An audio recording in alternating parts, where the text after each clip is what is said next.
So after I got done watching a new rom-com that we're talking about today by the name of Oh Hey, reminded me if How to Lose a Guy in 10 Days had a baby with Misery and that baby grew up watching early 2000 rom-coms, which by the way is a good thing. Now the premise is quite simple. You have Molly Gordon who plays Iris, you have Logan Lerman who plays Isaac as they're off on their first romantic getaway, but things get confused about their relationship status, and after that point things get extremely complicated. Again, think if Misery and Gerald's Game was a rom-com. To me, this movie is a perfect example of a film that gets better and better as it goes along. I found myself chuckling at first, then I genuinely was laughing out loud by the end, and I was completely won over by this film's charm. The jokes started to hit harder, the story became more complex and more interesting, and the performances were absolutely great, all complemented by a script that's so witty and is practically winking at you while you're watching it. Molly Gordon is simply a natural at her comedic timing, and she's great in this role as she's like often unsure about herself, and she's delightfully talkative. I've been a fan of hers for a while, and a lot of us know her recently in The Bear as Claire Bear, but I honestly think this is one of her absolute best performances of her career. And then you have Logan Lerman, who I think should be in a lot more movies. He takes his natural charm and charisma, and even though he's basically stationary in one position for like 90% of this film, he still manages to deliver a great performance. Now look, both of these characters make some really silly decisions at points in this film, but again, I can't highlight enough, their chemistry is fantastic.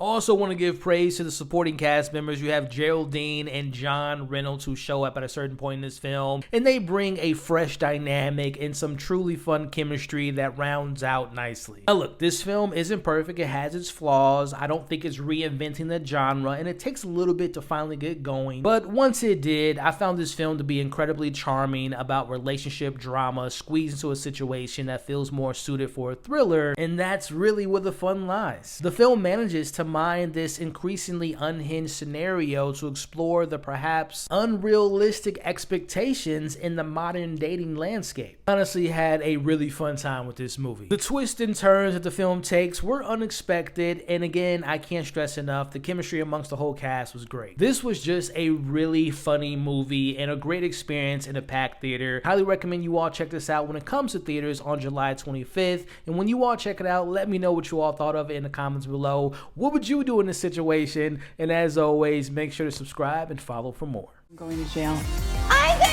We're all going to jail.